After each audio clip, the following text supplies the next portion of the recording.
Hey, hi, hello, welcome back. I know I haven't posted in a while, so I decided to come back with this little bookshop vlog, which I went bookshopping over half term. I had so many books that I wanted to get.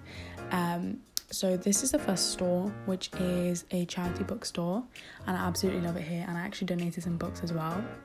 The next store is Books in the Hill, which I love. The vibes in here are amazing and it looks just so pretty. Like, just look at this place, it's so cool. And they have a great selection of books and the staff is so sweet.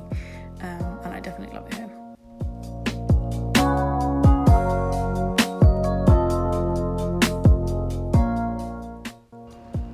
And then the last store I went to was Waterstones.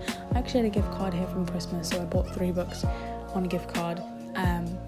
And I went to the cafe. I've never been in there before, but it was so nice, and I had an amazing coffee. It was really good, and it was a great vibe. So here's the book haul. These are all the books that I have accumulated over the past few days, so I'm gonna go through them. I'm gonna start. I've already read one that I got literally the other day, so I've already read one of them already, which is this Absolute Queen. Excuse the weird lighting, I hate overhead lights, so I've put my lamp in an awkward position because it works. And also excuse the hair, been raining mad, and I was, stuck in post-storm Eunice, so anyways. First book, Open Water by Caleb Azumah Nelson, and you can see exposure. Okay, as you can see, she's already been read, and this book is Chef's Kiss. Amazing, loved it.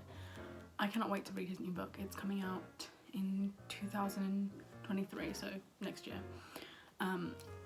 This book is so good. It's written so well, and it's probably one of the best things I've ever read in my life. It's a new favourite. It's not that long, but so much happens in it, and it's so emotional and beautiful. It's about a black love story, but it's focusing on the main character, who is a black man, and it's talking about what that is like living in Britain, and also how it affects his relationships around him. And so it kind of delves into like police brutality and black men's mental health, which I think is something that's not talked about at all or enough. So this was amazing. And it's also written in the second person, which is really interesting to read because most things are either written in the first or third. So this was really nice to read in second person, and it's done so that you really feel the emotions that this character goes through in the book, because there's a lot of them. So 1000% recommend this book. It's just so beautiful. 5 out of 5 stars. Yeah, loved it. And I got this one from Waterstones, and it's currently their book of the month. And it's just amazing. I can see why so many people love this book. The next book I got, also from Waterstones, is Love and Colour by Bolu Babalola. I'm not too sure if this is the right, but this is written by a British Nigerian author. I've heard loads of things about it. Again, I feel like it might be similar to Open Water, but I've just heard great things about it and I really want to read it. And I've been trying to read books by more diverse range of authors, because last year the books that I did read that were written by POC authors I enjoyed the most, just because I can relate to them so much more, or I enjoy them and learn more from them. And so I wanted to focus my reading on that this year. So this is a big reason why I picked up this book.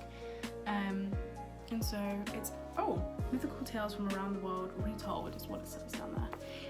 Again, I've heard loads of things about this book, so I'm really excited to read it. And it'll probably be, if not the next book, the next book that I read. The next book I've got is The 7 Husbands of Evelyn Hugo. I've already read this book, and I really enjoyed it. I don't think the book was perfect, and I've seen a lot of criticism on it, and rightly so, but there was something about this book that I enjoyed so much. The story is really something I've never really read before, and I'm not a big fan of plot twists just because I usually see them coming, but this plot twist I did not see coming.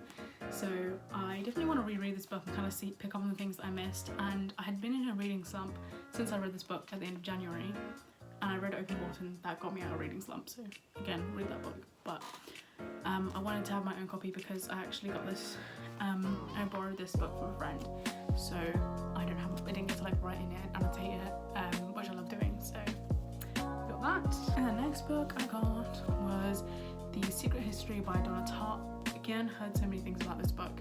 I actually was watching Dakota Warren's video, she's a booktuber, and she like read the first page or the first line in the book, and I was like, this book needs to come off my TBR, I need to get it, I need to read it.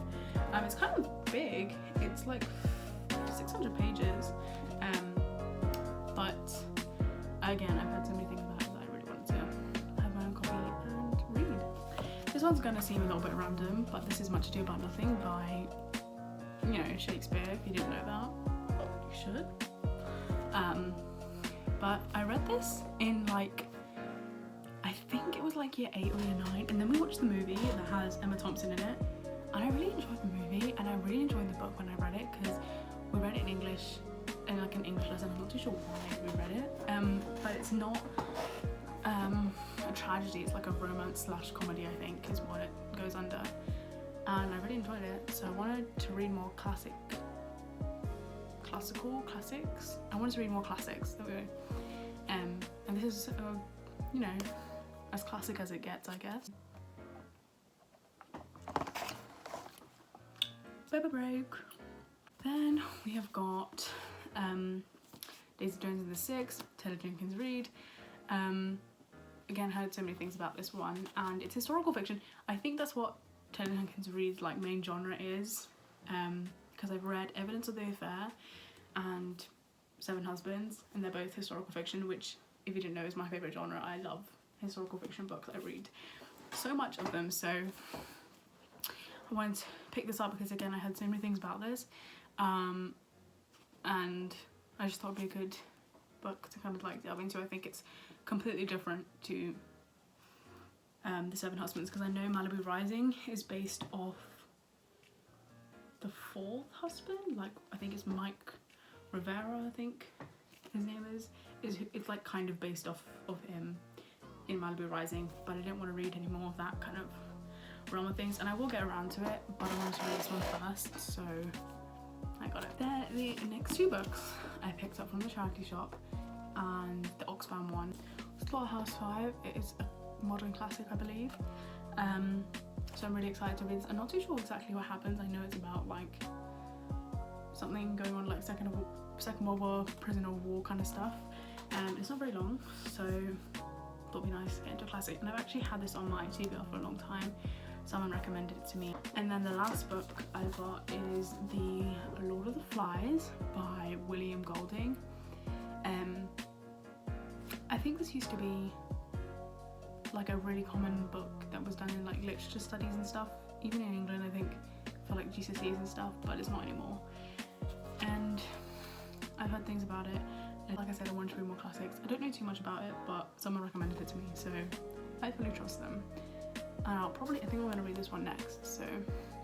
But look at this, again, I got it from the charity shop, and it's literally in perfect condition, and I got it for £2, so bargain. So those are all the books I got. Hey!